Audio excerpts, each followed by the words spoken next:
오늘 은혜 받으실 하나님의 말씀은 창세기 20장 1절에서 7절 말씀입니다. 아브라함이 거기서 네게부 땅으로 옮겨가 가데스와 술 사이 그랄에 거류하며 그의 아내 사레를 자기 누이라 하였으므로 그랄 왕 아비멜렉이 사람을 보내어 사라를 데려갔더니 그 밤에 하나님이 아비멜렉에게 현몽하시고 그에게 이르시되 내가 데려간 이 여인으로 말미암아 내가 죽으리니 그는 남편이 있는 여자임이라. 아비멜렉이 그 여인을 가까이 하지 아니하였으므로 그가 대답하되 주여 주께서 의로운 백성도 멸하시나이까.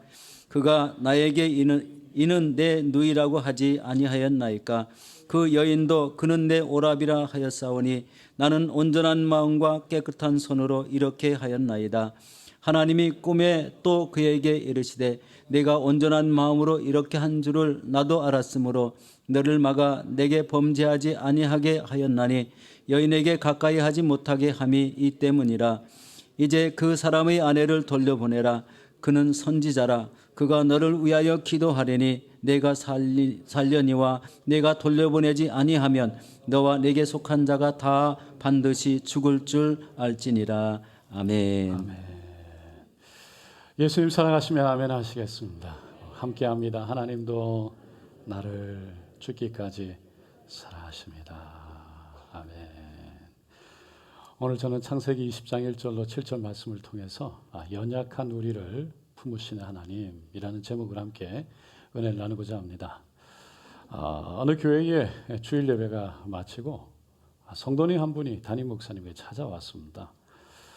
그러면서 하는 말이 목사님 지난 주일날 예배 끝나고 나가는데 지갑 하나가 떨어져 있어서 주셨습니다. 그런데 열어보니까 그 안에 1,000불이 들어있는 겁니다. 목사님이 깜짝 놀랐어요. 그래요?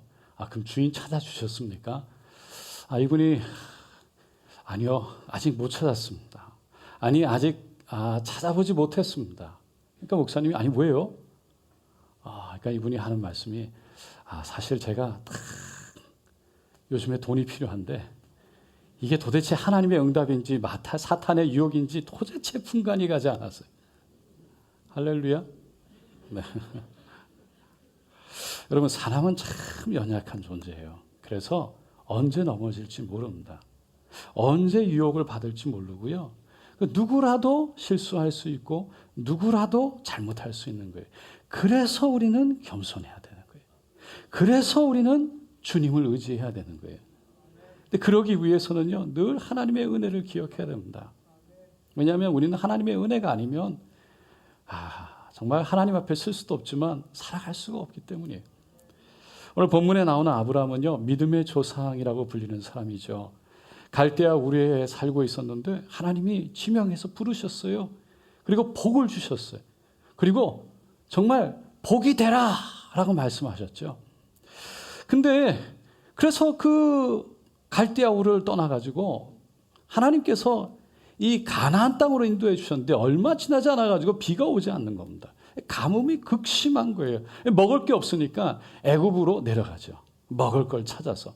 근데 내려가서 보니까 이 아내 사레가 너무 이쁜 거예요. 사람들이 아내 때문에 자기를 죽이고 그 사레를 데려갈까 봐 걱정이 되는 겁니다. 그래서 우리 서로 우리 오빠, 동생이라고 하자. 그렇게 얘기를 한 거예요. 근데 하나님이 중간에 딱 개입하셔가지고 결국 아내를 찾아 돌아올 수 있었습니다. 그런데 돌아올 때 이 애굽 왕이 참 너무 감사하게 그 사례에게 너에게 그래도 참 수치를 당하지 않도록 그래서 여러 가지 선물들을 다 주죠. 많은 양, 나귀, 또 짐승떼를 다 주는데 그걸 끌고 와서 보니까 예전에 살고 있던 이 가나안 땅이 너무 좁은 거예요. 그 조카 롯의 목자들과 자기의 목자들이 서로 자기네 음식을 짐승들에게 먹이겠다고 그 땅을 놓고 싸우는 겁니다. 그래서 조카 롯을 부르죠. 그리고는 이 땅이 좀 두루두루 둘러보고 너가 좌하면 내가 우하고 너가 우하면 내가 좌할게 라고 먼저 땅을 선택하라고 그래요.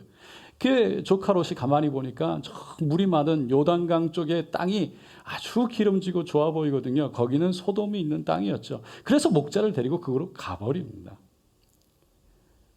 그런데 아브라함이 조카 롯에게 너가 좌하면 내가 우하고 너가 우하면 내가 좌할기라고 그렇게 담대하게 선택할 수 있는 기회를 줬던 건 어느 땅으로 가든 나는 하나님이 함께 하시면 되는 거야. 내가 실수해도 하나님이 아내 사라를 나에게 보내주셔서 이래서 내가 이렇게 부자가 된 거잖아. 그러니까 하나님이 함께 하시면 된다는 믿음을 갖고 있었기 때문이죠. 하나님이 그 믿음을 보셨어요. 그래서 아브라함에게 너 눈을 들어보라. 동서남북을 다 돌아보고 그 눈에 보이는 데를 다 너에게 주겠다라고 말씀하세요. 그 시간이 흘러서 편안하게 지내는가 싶었더니 들려오는 소식이 뭐냐면 이 그돌라오멜이라는 왕이 연합군을 만들어가지고 그 소돔 지역에 있는 그 땅을 다 침략해서 롯과 롯의 처와 가족들을 다 포로로 잡아갔다는 거예요. 그 아브라함이 이번에도 하나님을 의지해서 이 집에 있던 장정 318명을 이끌고 다 쫓아갑니다. 그리고 한밤중에 갑자기 기습을 해가지고 다 구해오는 거예요. 돌아오는 길에 이 멜기세덱 왕을 만나서 그 10분의 1, 전리품 10분의 1을 드리고 소돔 왕을 만났는데 그에게는 하나님이 하셨기 때문에 하나님만이 영광 받으셔야 하기 때문에 나는 아무것도 가져가지 않겠다. 오직 하나님 영광 받으시기 원한다. 그렇게 얘기를 하는 거예요. 하나님이 그 믿음을 보셨어요. 그래가지고 환상 중에 나타나십니다. 그리고 별들을 하늘의 별들을 보여주시면서 이렇게 말씀하세요. 너 몸에서 날 자가 너의 상속자가 될 텐데 너의 자손들이 이와 같으리라 라고 말하는 거예요. 그러니까 아들을 주셔서 그 아들을 통해서 너의 그 상속자, 너가 가진 모든 것들을 아들에게 주게 되고 그 아들의 후손들이 하늘의 별과 같이 많아지게 할 거다. 약속을 주신 거예요. 그리고는 그 약속의 징표로 이 3년 된 암소, 3년 된 암염소, 3년 된 숫양, 그리고 이 집비둘기, 산비둘기 새끼를 탁 반으로 쪼개가지고 거기를 하나님이 불로 훅 하고 지나가세요. 그 당시에는요, 그렇게 언약을 하면 짐승을 쪼개서 거기를 피의 언약으로 하는 거예요. 하나님이 아브라함과 직접 언약을 맺으신 겁니다. 놀라운 일이에요. 그런데 그렇게 아들을 주시겠다는 그 언약을 받았음에도 불구하고요, 아브라함이 그 다음에 한 게 뭡니까? 하갈을 아내로 첩으로 받아들인 거예요. 그리고는 이스마엘을 낳아버렸어요. 하나님을 신뢰하고 하나님을 의지하고 하나님께 영광 돌리고 잘 나가는 것 같았는데 거기서 넘어진 거예요. 여러분, 사실 하나님이 아브라함을 부르실 때 너 아버지 본토 친척집을 다 떠나라 말씀하셨는데 조카 롯을 데리고 떠났잖아요. 그것 때문에 얼마나 고생했어요. 그냥 조카 롯의 목자들과 자기 목자들이 서로 싸우는 마음고생하고 결국은 조카 롯을 떠내보내는 그 아픔을 경험했죠. 그 조카 롯 때문에 또 그돌라오멜과 그 왕과 연합군과 그냥 싸우는 전쟁터에 그냥 들어가기도까지 했잖아요. 그런 과정을 지나가면서 결국 하나님의 말씀에 순종하는 게 정말 이게 복이구나. 그게 깨달아졌어요. 그런데 도저히 이길 수 없는 전쟁터에서 이기게 된 것이 아브라함을 교만하게 했던 것인지 그 하나님이 약속을 하셨으니 그걸 기다려야 되는데 그걸 못 기다리고 기다리다가 안 되니까 그냥 하갈을 통해서 그냥 자기가 계획하고 자기가 준비해서 이스마엘을 낳아버린 거죠. 근데 하나님은요, 그런 아브라함을 품으셨어요. 그리고 창세기 17장에 보니까 아브라함이 99세 때에 또 하나님이 나타나세요. 환상 중에. 그러면서 아들을 주겠다고 두 번째 약속하십니다. 그 말씀이 17장 1절로 4절이에요. 다 같이 한번 읽어보겠습니다. 아브라함이 99세 때에 야훼께서 아브라함에게 나타나사 그에게 이르시되 나는 전능한 하나님이라. 너는 내 앞에서 행하여 완전하라. 내가 내 언약을 나와 너 사이에 두어 너를 크게 번성하게 하리라 하시니 아브라함이 엎드렸더니 하나님이 또 그에게 말씀하여 이르시되 보라 내 언약이 너와 함께 있으니 너는 여러 민족의 아버지가 될지라. 하나님은 아브라함과 세웠던 그 언약을요, 여전히 지키시겠다는 거예요. 그러면서 아브라함을 아브라함으로, 사레를 사라로 이름을 바꿔주세요. 그리고는 16절에 내가 그에게 복을 주어 그가 내게 아들을 낳게 하며 내가 그에게 복을 주어 그를 여러 민족의 어머니가 되게 하리니 민족의 여러 왕이 그에게서 나리라. 아내 사라를 하나님이 복을 줘서 아들을 낳게 하고 그 아들을 통해 여러 민족을 이루게 하고 그리고 사라 너를 그 민족의 어머니로 불리게 하겠다라고 약속하신 거예요. 성경은 그때 아브라함이요 속으로 야 내가 100세인데 내 아내는 90세인데 어떻게 아들을 낳는단 말이야? 라고 웃었답니다. 속으로. 그래서 이스마엘이나 하나님 좀 주님 앞에서 잘 살게 해주세요. 살기를 원합니다. 라고 부탁을 하죠. 근데 하나님은요 17장 21절에 보니까 내 언약은 내가 내년 이 시기에 사라가 내게 낳을 이삭과 세우리라. 그러니까 너 이맘때 아들 낳을 텐데 그리고 그 아들의 이름을 이삭이다 라고 아예 이름까지 줘버리세요. 여러분 우리가 만약 하나님 입장이라면 그러면 어떻겠어요? 다 약속하고 준비하고 이제 다 이렇게 기다리고 있는데 갑자기 자기 마음대로 멋대로 일을 해버려가지고 그냥 엉망으로 해놔버렸어요. 하나님 입장에서 보면요 이 이삭을 통해서 이스라엘 백성 하나님이 선택한 백성을 다 준비하고 있는데 갑자기 아브라함이 나타나가지고 아브라함이 그냥 하가를 취해서 이스마엘을 그 무슬림의 그 조상 그 이스마엘을 낳아버린 거예요. 그래서 늘 이스라엘과 싸우고 지금까지 그 전쟁이 일어나게끔 늘 고생하게끔 다 망쳐놓은 거예요. 그런데요 하나님은 그런 아브라함을요 다시 품으셨어요. 겉으로는 네 하고 있지만 속으로는요 비웃고 있는 그 아브라함에게 하나님이 직접 찾아오세요. 소돔으로 그 소돔 땅을 멸하러 가시는 길에 천사들과 함께 찾아오십니다. 그리고는 보니까 아브라함이 바로 주님이시고 주님 제가 주님에게 은혜를 입었으면 그리고서는 그냥 물을 떠구고 발 씻는 물 먹을 것을 준비해가지고 가져오니까 이렇게 얘기합니다. 내년 이맘때에 다시 이곳에 올 텐데 너의 아내 사라에게 아들이 있으리라. 세 번째 말씀해 주시는 거예요. 근데 그 소리를 사라가 장막에 있다가 들은 거예요. 그 속으로 아브라함과 똑같이 속으로 아니 내가 이렇게 늙었는데 어떻게 아들을 낳아? 그리고 속으로 웃는 거예요. 그때 사라도 하나님 말씀을 믿지 못했어요. 그러니까 야훼께 하나님께 능하지 못할 일이 있겠느냐. 기한이 이를 때에 내가 내게 돌아오리니 사라에게 아들이 있으리라. 그 한 말씀 남겨놓고 떠나가십니다. 여러분 우리 하나님은요 한번 약속하신 것은 반드시 지키시고 이루시는 분인 줄로 믿습니다. 하나님은 아브라함에게 3번을 약속하셨어요. 그리고요 그 중에 한 번은 직접 찾아오셔서 아내 사라도 듣도록 하셨어요. 그 정도면 이제 하나님을 좀 믿고 이제 하나님을 기다려야 되는 거예요. 하나님이 이루시겠구나. 근데 아브라함은 그러지 못했어요. 그 다음에 일어난 일이 뭐였습니까? 오늘 본문에 나오는 말씀이에요.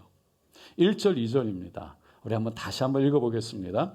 아브라함이 거기서 네게브 땅으로 옮겨가 가데스와 술 사이에 그랄에 거류하며 그의 아내 사라를 자기 누이라 하였으므로 그랄 왕 아비멜렉이 사람을 보내어 사라를 데려갔더니 아브라함이요 지금 두 번째 아내를 지금 누이 동생이라고 속이고 있는 겁니다. 사라는 누굽니까? 하나님이 그 아내를 통해서 여인을 통해서 아들 이삭을 놓을 그 약속한 아내인 거예요. 그런데 그 아내를 그랄 사람들이 보는 가운데 너무 이뻐서 자기를 죽이고 뺏어갈 것 같으니까 그냥 누이 동생이라고 말하고 다닌 겁니다. 그 말은 사라를 통해서 아들 이삭을 줄 것이라는 것을 아직도 여전히 믿지 못했다는 거예요. 그래서 그랄 왕 아비멜렉이 사람을 보내서 결국 사라를 자기 아내로 데려가 버린 겁니다. 이거는요 20여 년 전에 일어났던 그 일을 똑같이 일어난 거예요. 두 번째 저지르고 말았어요. 그런 아브라함을요 하나님은 다시 한번 품으셨어요. 그날 밤에 아비멜렉이 꿈에 나타나서 너가 데려온 여인은 남편이 있는 여자이기 때문에 그 여인으로 인해 너가 죽게 될 거야 라고 말씀하시게. 그것 때문에 결국 사라를 겨우 다시 찾아올 수 있었죠. 여러분, 아브라함을 보면 어떻게 저런 사람이 믿음의 조상이야? 어떻게 저런 실수를 한 번도 아니고 두 번이나 할 수 있을까? 라는 생각이 들어요. 좀 어떻게 보면 한심하기도 하고 안타깝기도 합니다. 그런데 그런 아브라함의 모습이 바로 우리 안에 있다는 거예요. 어떤 사람이요, 자기 정욕을 뿌리채 뽑겠다고 기도원에 갔답니다. 그냥 20일 동안 금식하고 기도하고 눈물로 다짐하고 안 되니까 손톱 뽑아가면서 막 기도했어요. 마치고 이만하면 됐겠지 내려왔답니다. 집에 와서 가만히 앉아 있는데 자기 안에 그 죄의 뿌리가 그대로 있더라는 거예요. 여러분, 이게 인간이에요. 사람은요, 근본적으로 죄의 뿌리가, 죄성이 그대로 죽을 때까지 뽑을 수가 없어. 뽑히지가 않아. 그러니까 늘 육체를 갖고 있는 한 늘 죄성이 있어요. 그래서 우리는 넘어질 수 있다는 거예요. 늘 언제든지 넘어질 수 있다는 것을 깨닫는 게 사실은 겸손이에요. 그래서 그 죄성에 대해서 우리가 죄성을 없애려는 것이 아니라, 사실은요, 죄성이 있는 게 문제가 아니라 그 죄성을 우리가 제재하고 그리고 어떻게 통제하고 컨트롤할지가 더 문제예요. 빌리 그레이엄 목사님의 아내가 성함이 루스라고 그럽니다. 루스인데 이분이 한 번은 기자들이 와서 질문을 하더래요. 사모님, 정말 세계적인 이 목사님과 사시면서 혹시 한 번도 이혼에 대해서 생각해 본 적은 없습니까? 그랬더니 사모님이 아니요, 한 번도 없습니다. 그러나 살인은 여러 번 생각해 봤습니다. 여러분, 살인이 생각날 정도로 미울 적은 있었다는 거예요. 그런데 그걸 통제하고 그거를 컨트롤하는 것이 우리에게는 필요하다. 그 하나님을 의지하고 살아야 된다. 그렇게 답을 한 거예요. 성경에도 보면 참 믿음이 좋은 사람인데요, 대단한 사람들인데 넘어지는 걸 보잖아요. 잘하는 다윗은 그 골리앗을 물맷돌 하나로 하나님의 이름으로 나가서 물리쳤던 놀라운 믿음의 사람이었잖아요. 근데 사울이 쫓아오니까 무서워서 도망가다가 사울이 오지 못하는 곳, 적지, 결국 블레셋 땅으로 도망가잖아요. 근데 아가광 앞에 섰는데 그 아가광 앞에서 목숨이 위태로워지니까 침을 질질 흘리고 미친 척하면서 그렇게 연기를 하고 목숨을 구걸해서 나오게 됩니다. 어떻게 보면 그래서 그 광야를 사울을 통해 피해서 도망다니면서 그 마음속에 얼마나 상처가 있겠어요. 그러니까 사울이 없어져야 되는데 정말 그 마음속에 생각하는 대로 사울을 죽일 수 있는 완벽한 기회가 2번이나 있었어요. 그런데 하나님을 의지했어요. 하나님을 신뢰했어요. 하나님을 믿었어요. 그리고 기다린 거예요. 그렇게 기다려서 왕이 되었는데요, 그런 위대한 사람이 밧세바가 모욕하는 거 바라보면서 바로 넘어졌어요. 그리고 그 넘어진 죄를 덮기 위해서 살인죄까지 저질렀어요. 사도 바울도 예수를 믿고 17년 동안 주님과 동행하며 살았어요. 그리고 고린도서 13장 그 아름다운 사랑장을 기록했어요. 그랬던 그도 바나바와 그냥 대판 싸우고 갈라섰습니다. 모세도 40년 동안 그 광야에서 모진 그 훈련을 받았지만요, 중간에 그냥 혈기가 나가지고 참을 수 없어서 그냥 지팡이로 반석을 2번이나 그냥 때려치는 바람에 결국 가나안 땅에 못 들어가고 멀리서 바라보고 끝난 거예요. 삼손은 나시린으로 태어났습니다. 정말 하나님의 특별한 은혜를 받아서 대단한 힘을 가졌죠. 그런데 한 여인에 빠져서 머리카락이 잘리고 2눈이 뽑히고 말았어요. 우리 주위에도 하나님께 참 귀하게 쓰임 받았는데 그러다 어느 날 갑자기 욕심의 죄, 교만의 죄, 정욕의 죄에 빠져서 넘어지는 사람들이 우리 주위에 얼마나 많이 보입니까? 이게 있는 거예요. 이 인간은요, 언제 넘어질지 모르는 연약한 거라는 거예요. 그것을 아는 게 겸손이에요. 그리고 그 겸손한 사람은 하나님을 의지하는 겁니다. 나 같은 사람, 하나님, 내 안에 있는 연약함을 보면서도 그럼에도 불구하고 나를 인도해 주시는 그 하나님의 은혜를 기억하고 마지막까지 주님과 함께하기를 원한다는 그 마음을 가진 사람. 그래서 주님과 동행하는 그 사람이 결국은 구원을 받게 되는 것입니다. 미국의 풀러 신학교에 가면요, 지금 은퇴하셨지만 리더십의 대가로 불리는 로버트 클린턴이라는 분이 있습니다. 그 교수님이 이 세상의 수많은 리더들을 다 그 삶을 연구했대요. 근데 그 결과가 뭐냐면 마지막까지 하나님 앞에서 귀하게 쓰임받고 하나님의 이름을 아름답게 드러내고 마친 사람, 피니시 워 끝낸 사람이 3분의 1이 안 된다는 거예요. 제가 오기 전에 그분의 수업을 일부러 청강에서 다시 한번 들었습니다. 그때부터 늘 생각되어진 것이 어떻게 하면 마무리를 잘할 수 있을까? 제가 미국에서 온 지 햇수로 15년, 만 14년이 넘었습니다. 하지만 아직도 저에게 이 부분은 가장 큰 기도 제목 중에 하나예요. 여러분, 잘 맞추는 것, 이거는 목회만 적용되는 게 아니에요. 우리 인생도 잘 맞춰야 되고 우리의 신앙생활도 잘 맞춰야 됩니다. 우리가 하나님 앞에서 인생을 맞추면서 하나님, 이 모든 것은 다 하나님의 은혜입니다.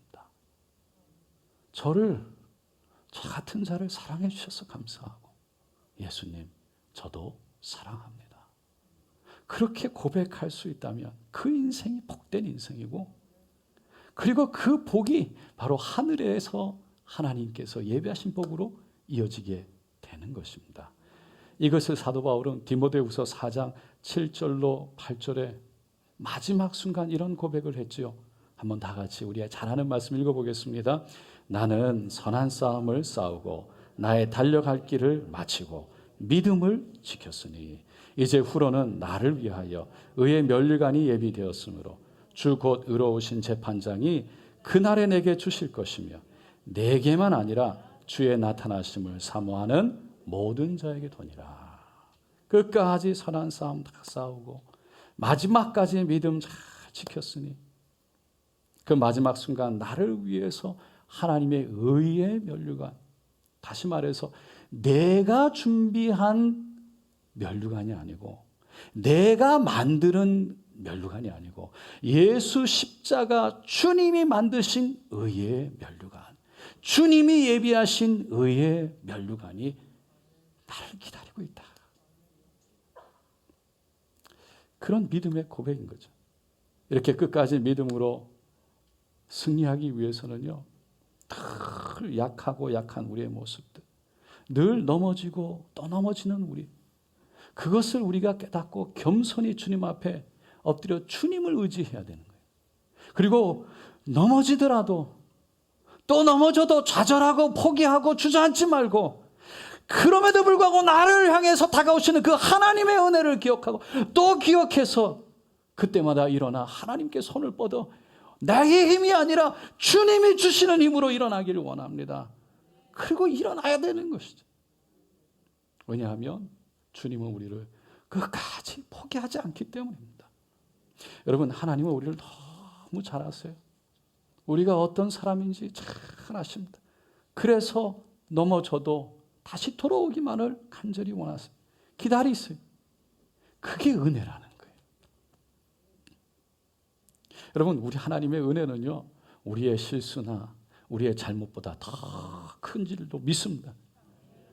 우리의 연약함과 넘어짐보다 더 큰 줄로 믿습니다. 넉넉해서 우리를 끌어안아 품을 수가 있다는 거예요. 그 사도 바울은요, 나의 나됨은 하나님의 은혜입니다 라고 고백한 거예요. 그러니까 자신이 살아오면서 자신의 얼마나 부족하고 넘어지고 또 넘어지는 내 모습을 보지만 그럼에도 불구하고 하나님이 나를 붙드셔서 여기까지 인도하셨다고, 내가 한 것이 아니라 넘어져서 넘어질 수밖에 없는 나를 하나님이 일으키셔서 여기까지 인도하신 것, 하나님이 하셨기에 하나님의 은혜라고 고백한 거죠. 여러분, 우리도 예수 십자가의 보혈이 아니면 하나님 앞에 나올 수 있는 사람이 아닙니다. 이 자리에 있을 수 있는 사람들이 아닌 거예요. 그래서 넘어지고 넘어지는 우리를 품으시고 또 품으시는 그 하나님의 은혜, 그 은혜를 기억하면서 그 하나님이 나를 기다리고 있음을 우리는 바라봐야 되는 것입니다. 여러분, 하나님이 아브라함을 그렇게 기다리고 품으셨던 것은 아브라함을 사랑하셨기 때문에도 있지만 그 아브라함의 마지막 모습을 보셨기 때문이에요. 아브라함이 그렇게 부족하고 넘어졌지만 마지막에 이삭 그 아들을 모리아산에서 하나님 앞에 번제물로 드리라고 했는데 그 아브라함에게는요, 그래도 하나님은 하늘과 같은 별들을 나와 아내 사라를 통해서 이루실 것이다. 이게 믿어졌던 거예요. 그래도 하나님은 그 수많은 민족의 아버지 어머니로 우리를 부르셨다. 그게 믿어진 거예요. 그래서 그 믿음으로 그 이삭을 드리려고 한 거예요. 하나님은 이미 그것을 보셨던 거죠. 베드로, 하나님 예수님이 참 사랑했던 수제자죠. 그런데 그 예수님을 3번 부인하고 욕하고 저주하고 떠나갔습니다. 그럼에도 불구하고 그 갈릴리에서 고기를 잡고 있던 베드로에게 찾아갔던 것은 베드로를 사랑하셨기 때문이고, 두 번째는 그 베드로의 삶이 마지막 순간 주님을 붙잡고 끝까지 십자가를 지고 따라오는 그 믿음의 모습을 보셨기 때문인 것입니다. 이거는 우리도 마찬가지입니다. 하나님이 우리를 기다리시고 은혜의 풍성함으로 덮으시는 것은 첫째는 우리를 사랑하시기 때문이고, 두 번째는 우리의 모습이 저 천국에서 주님과 함께 두 손을 붙잡고 함께 거니는 모습을 보시기 때문인 줄로 믿습니다. 어느 교회에 부목사님이 새로 부임을 하셨대요. 그런데 한 장로님이 오시더니 장난감 총을 하나 내밀면서, 목사님, 사역을 하다 보면 참 답답할 때가 있을 수 있는데 그러면 이걸 두고 뒷산에 가서 이렇게 한 발씩 쏘면 좀 마음이 그래도 좀 편안해지고 좀 도움이 될 겁니다. 아, 목사님 생각에 참 이상한 장로님도 다 있네. 그러고서는 주셨으니까 그거를 그냥 서랍 속에 넣어놨대요. 근데 정말 아니나 다를까 사역을 하면 할수록 힘이 든 거예요. 처음에는 기도로 싸워서 이겨냈어요. 그런데 교회에서 어떤 일이 일어났는데 너무 힘이 들어가지고 아무리 기도해도 도저히 감당이 안 되는 거예요. 아, 그래서 어떡하지? 그런데 그 장로님이 생각이 납니다. 그래서 서랍에서 그걸 하나 꺼내가지고 권총을 뒷산에 이렇게 힘들게 막 올라가 봤대요. 올라갔는데 보니까 담임 목사님이 먼저 와 있는 거예요. 뭐 하시나 보니까 장난감 기관 탄총을 꺼내더니 두두두두두두두. 할렐루야. 네. 이해가 가십니까? 네. 별로 이해 안 가시. 여러분, 사람인 우리들이 왜 스트레스가 없겠어요? 왜 넘어지는 일이 없겠어요? 왜 유혹되어지는 일이 없겠어요? 왜 힘든 일이 없겠어요? 하지만 주님은 우리를 지금도 넘치는 은혜로 붙들고 계신 줄로 믿습니다. 내가 할 수 없습니다. 주여 나를 붙들어 주시옵소서. 겸손히 고백하는 그 사람의 손을 붙잡아 주실 줄로 믿습니다. 여러분, 주님께 여러분의 손을 드리고 주님께 붙들려 주님의 인도함을 받는 저 여러분 되시기를 예수님의 이름으로 축원드립니다.